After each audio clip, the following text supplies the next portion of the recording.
Electric field line 1.9। अब electric field line को समझने के लिए देखते हैं electric field line equal to होता है, जो मैग्नीट्यूड होता है इलेक्ट्रिक फील्ड का, इलेक्ट्रिक फील्ड इक्वल टू होता है KQ/R²। मतलब अगर कोई चार्ज Q है तो R डिस्टेंस पे उसका जो इलेक्ट्रिक फील्ड का मैग्नीट्यूड होगा इस Q चार्ज के कारण वो होगा KQ/R²। और जो ये होगा मैग्नीट्यूड, और जो डायरेक्शन होती है इलेक्ट्रिक फील्ड की, डायरेक्शन जो होती है, डायरेक्शन होती है इलेक्ट्रिक फील्ड की पॉजिटिव चार्ज के टूवर्ड्स होगी, पॉजिटिव चार्ज से अवे फ्रॉम चार्ज, है ना, पॉजिटिव चार्ज से अवे, और निगेटिव चार्ज के टूवर्ड्स, निगेटिव चार्ज के टूवर्ड्स। ये हो गई डायरेक्शन। मैग्नीट्यूड हो गया KQ/R², डायरेक्शन हो गई पॉजिटिव चार्ज से अवे और निगेटिव चार्ज के टूवर्ड्स। यहाँ पे पॉइंट चार्ज की बात हो रही है। अब पिक्टोरियल फॉर्म में इसको समझाया गया है, जैसे बुक में, उसका डिस्कस कर लेते हैं। पिक्टोरियल मतलब पिक्चर बना के, उसकी इमेज बना के, तो पिक्टोरियल फॉर्म में तो समझाया गया वो ऐसे है कि जैसे प्लस चार्ज है, कोई प्लस चार्ज है, उससे जो इलेक्ट्रिक फील्ड बनेगी, जो इलेक्ट्रिक फील्ड लाइंस होगी, इलेक्ट्रिक फील्ड लाइन कैसे होगी, वो रेडियली आउटवर्ड होगी, ऐसे।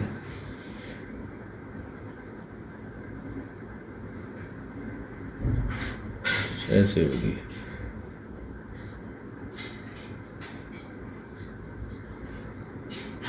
Radially outward. अब इन्होंने पिक्टोरियल फॉर्म में दोनों चीज़ें बताई हैं, जैसे जो इसका जो हम मैग्नीट्यूड की बात कर रहे हैं और दूसरा डायरेक्शन की जो बात हमने करी। मैग्नीट्यूड और डायरेक्शन दोनों इस पिक्टोरियल फॉर्म में बताया गया है। कैसे? जैसे अगर हम मैग्नीट्यूड की बात करें, मैग्नीट्यूड की बात करेंगे अगर, तो मैग्नीट्यूड यहाँ पे कैसे बताया गया है, लेंथ ऑफ एरो। मैग्नीट्यूड क्या है? Length of arrow. जो लेंथ ऑफ एरो है, जैसे चार्ज के पास लेंथ जो है एरो की बड़ी है, फिर उसके बाद छोटी होती है, तो मतलब चार्ज के पास जो मैग्नीट्यूड होगा वो इलेक्ट्रिक फील्ड का वो ज़्यादा होगा, उसके बाद फिर कम होता जाएगा। जैसे जैसे दूर होते जाएंगे तो लेंथ एरो की कम होती जाएगी। तो जो मैग्नीट्यूड है वो लेंथ ऑफ एरो से बताया गया है। और डायरेक्शन, डायरेक्शन जो है, डायरेक्शन किससे बताई गई? डायरेक्शन ऑफ एरो से बताई गई। मतलब जिधर डायरेक्शन ऑफ एरो रहेगी उधर ही डायरेक्शन ऑफ इलेक्ट्रिक फील्ड रहेगी। मतलब इलेक्ट्रिक फील्ड की डायरेक्शन इक्वल टू होगा टूवर्ड्स होगा direction of arrow. Direction of arrow, arrow जिधर डायरेक्ट करेगा उधर ही इलेक्ट्रिक फील्ड की डायरेक्शन होगी। ये दोनों चीज़ें इसमें बताई गई हैं। अब यहाँ पे जैसे अगर सेम मैनर में यहाँ पॉजिटिव निगेटिव चार्ज होगा तो ये ऐसे एरो बना देंगे,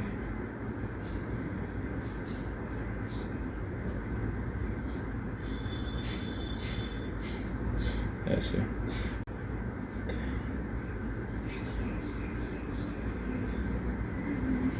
ऐसे एरो हो जाएगा, मतलब टूवर्ड्स चार्ज हो जाएगा। अब ये इसके बाद फिर इसका उसको अपडेट करके इसको चेंज किया गया, पिक्टोरियल फॉर्म को चेंज करके कुछ ऐसे बनाया गया, जैसे ये पॉजिटिव चार्ज है तो इससे उन्होंने सिंगल एरो बनाई, ऐसे ऐसे ऐसे ऐसे सिंगल एरो बनाई। और ये ओरिजिनेट होती है यहाँ से पॉजिटिव चार्ज, ये तो यहाँ से आउटवर्ड अवे फ्रॉम चार्ज। अब यहाँ पे भी इन्होंने दोनों चीज़ें बताई हैं, एक तो मैग्नीट्यूड और डायरेक्शन। पर यहाँ डायरेक्शन तो सेम मैनर में है, डायरेक्शन जो है सेम मैनर में है as direction of arrow. Electric field की जो डायरेक्शन है वो डायरेक्शन ऑफ एरो ही रहेगी, जैसे प्रीवियस में थी, direction of arrow. But magnitude change हो गया। यहाँ पे मैग्नीट्यूड बताने का जो तरीका है वो चेंज हो गया इस पिक्टोरियल फॉर्म में। अब मैग्नीट्यूड ये कैसे बताएंगे? मैग्नीट्यूड बताएंगे डेंसिटी ऑफ एरो है, डेंसिटी ऑफ लाइंस। अब डेंसिटी ऑफ फील्ड लाइंस कैसे है? जैसे यहाँ चार्ज के पास डेंसिटी ज़्यादा है, चार्ज के पास डेंसिटी ज़्यादा है, मतलब कम एरिया में ज़्यादा लाइंस है। अब अगर आप दूर जाओगे चार्ज से तो डेंसिटी कम हो जाएगी, मतलब इतना ज़्यादा एरिया लेने पे हमें 4 लाइन मिल रही है। लेकिन अगर हम पास में रहेंगे तो यहाँ पास में चार्ज के पास तो कम एरिया में ही 4 लाइनें मिल जा रही हैं। तो मतलब जो मैग्नीट्यूड होगा वो चार्ज के पास ज़्यादा और चार्ज से दूर कम होगा। तो मैग्नीट्यूड बताने का तरीका होगा अब अपडेटेड पिक्टोरियल फॉर्म में density of field lines, density of field lines, electric field lines. तो डेंसिटी जितनी ज़्यादा उतना ज़्यादा मैग्नीट्यूड ऑफ इलेक्ट्रिक फील्ड होगा। और ये जो होता है रेडियली, मतलब यहाँ पे 90 डिग्री का एंगल होता है। रेडियली आउटवर्ड या रेडियली इनवर्ड होगा। सेम मैनर में यहाँ पे जैसे अगर हम नेगेटिव चार्ज लेते हैं तो रेडियली इनवर्ड होगा, रेडियली इनवर्ड होगा।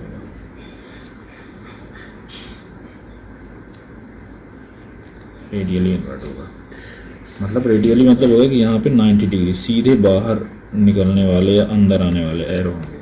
एंगल कुछ नहीं होगा इसमें, डिग्री कुछ नहीं होगी, सीधे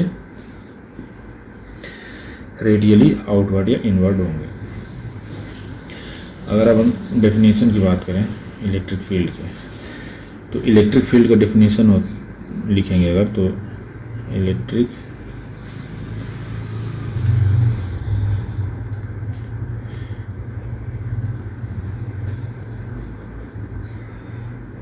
field lines, electric field lines की डेफिनेशन अगर लिखेंगे तो electric field lines are electric field lines are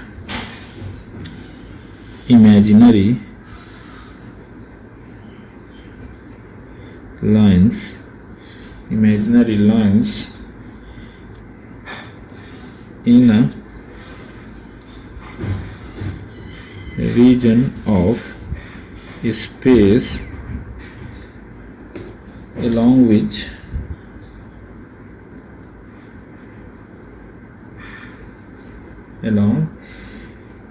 a free positive charge,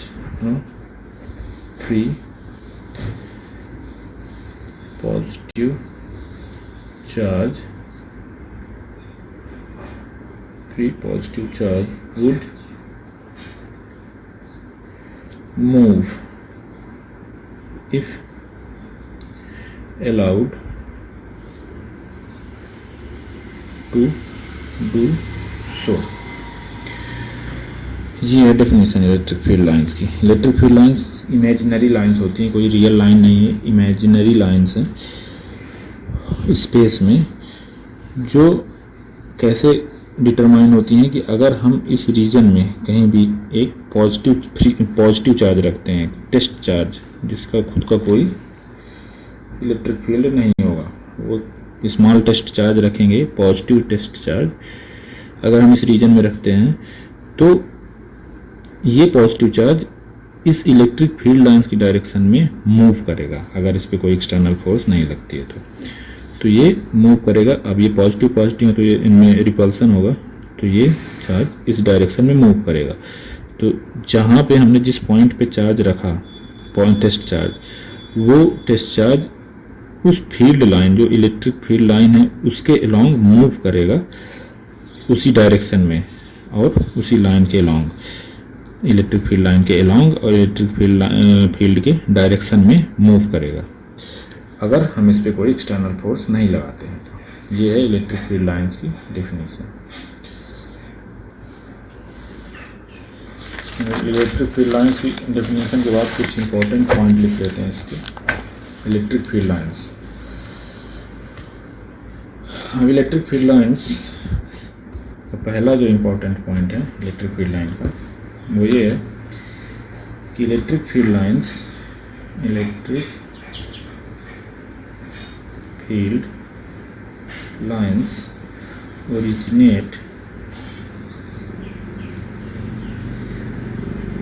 originate from positive charge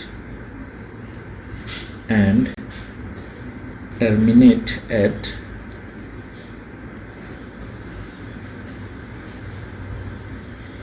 negative charge। अब इलेक्ट्रिक फील्ड लाइंस जो होती हैं वो पॉजिटिव चार्ज से ओरिजिनेट होती हैं और निगेटिव चार्ज पे टर्मिनेट हो जाती है। मतलब यहाँ से ओरिजिनेट हुई पॉजिटिव चार्ज से, निगेटिव चार्ज में टर्मिनेट हो गई। दूसरा पॉइंट है electric field lines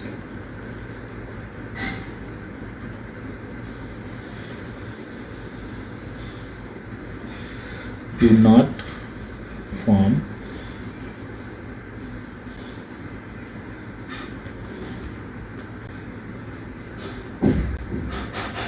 closed loop. Electric field line जो है क्लोज लूप नहीं बनाती है। अब क्लोज लूप का यहाँ पे मतलब है, जैसे अगर हम मैग्नेट की बात करें तो जो नॉर्थ और साउथ पोल होते हैं मैग्नेट में, तो यहाँ पे नॉर्थ से मैग्नेटिक फील्ड लाइंस बाहर आती हैं नॉर्थ पोल से, साउथ पोल में जाती हैं और फिर मैग्नेट के अंदर ये साउथ से नॉर्थ पोल की तरफ जाती हैं। मतलब ये क्लोज लूप बना रहा है, कहीं ब्रेकेज नहीं है इसमें, क्लोज लूप हुआ। यहीं पे electric field line close loop नहीं बनाती, मतलब ये पॉजिटिव से शुरू होती है और निगेटिव पे ख़त्म हो जाती है। पॉजिटिव से शुरू होती है और निगेटिव पे ख़त्म हो जाती है। मतलब ये लौट के यहाँ नहीं आती। अगर लौट के आती है यहाँ पे तो ये क्लोज लूप हो जाता है। इसलिए electric field lines do not form close loop. तीसरा है they do not terminate at space. Electric field lines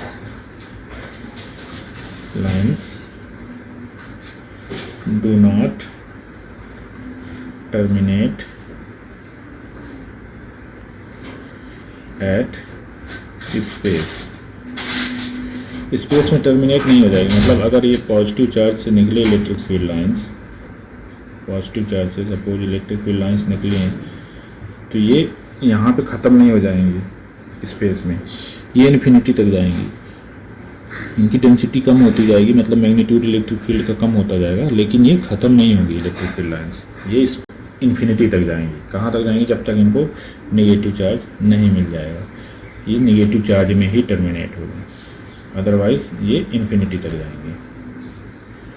fourth point है the number of field lines are subjective. The number of field lines are subjective.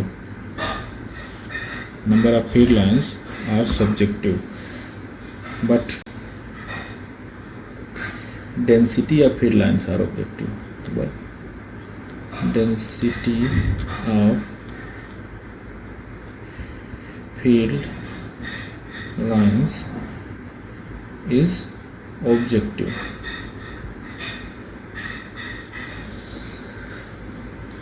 Number of field line subjective है ना, मतलब number of field lines कितनी भी बना सकते हो आप, लेकिन डेंसिटी ऑफ फील्ड लाइंस जो ऑब्जेक्टिव हो जाएगा।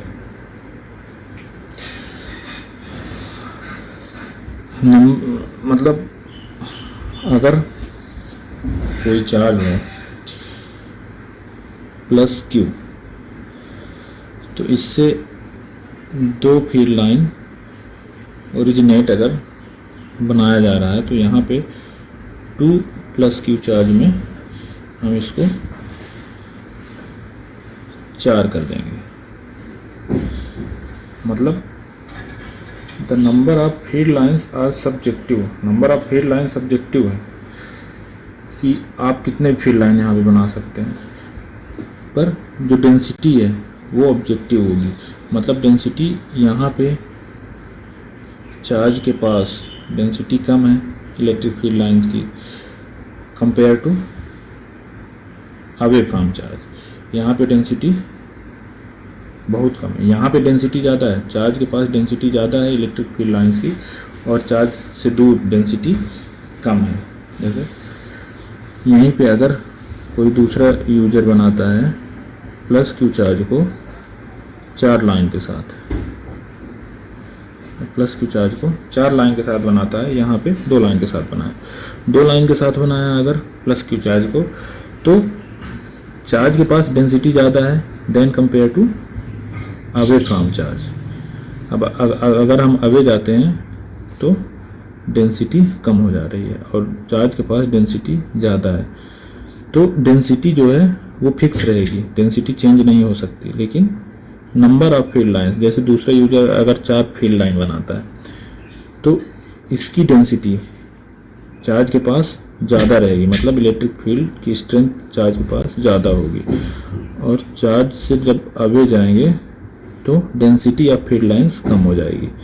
तो इसलिए जो नंबर ऑफ फील्ड लाइंस जो बनाना है वो सब्जेक्टिव, वो चेंज हो सकती है, 2 या 4 हो सकती है, लेकिन जो डेंसिटी है वो ऑब्जेक्टिव डेंसिटी जो है फिक्स रहेगी। डेंसिटी चार्ज के पास ज़्यादा और चार्ज से दूर कम डेंसिटी रहनी चाहिए, और यहाँ पर भी सेम चीज़ होनी चाहिए। मतलब हर कंडीशन में, चाहे अगर हम 4 की जगह 8 फील्ड लाइंस लेते हैं तो वहाँ पर भी चार्ज के पास डेंसिटी ज़्यादा और चार्ज से दूर डेंसिटी फील्ड लाइंस की कम होनी चाहिए। 5th पॉइंट है the number of field lines, number of lines from या टू, मतलब फ्रॉम हो गया पॉजिटिव चार्ज से, और टू हो गया नेगेटिव चार्ज की तरफ, to a charge is directly proportional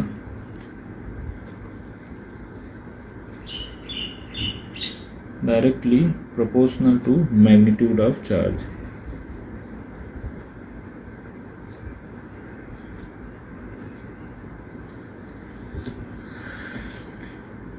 अब अगर प्लस क्यू के लिए हम 2 फील्ड लाइंस बनाते हैं तो प्लस 2 क्यू के लिए हम 4 फील्ड लाइंस बनाएंगे। मतलब जो फील्ड लाइंस हैं वो डायरेक्टली प्रोपोर्शनल होंगी, number of field lines directly proportional होगी मैग्नीट्यूड ऑफ चार्ज की।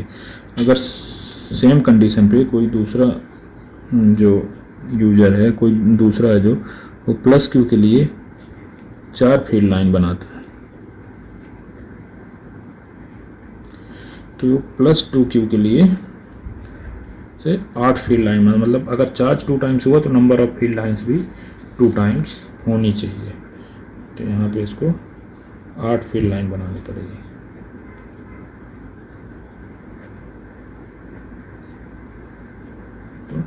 यहाँ पे हो गया number of field lines are directly proportional to magnitude of charge. Thank you.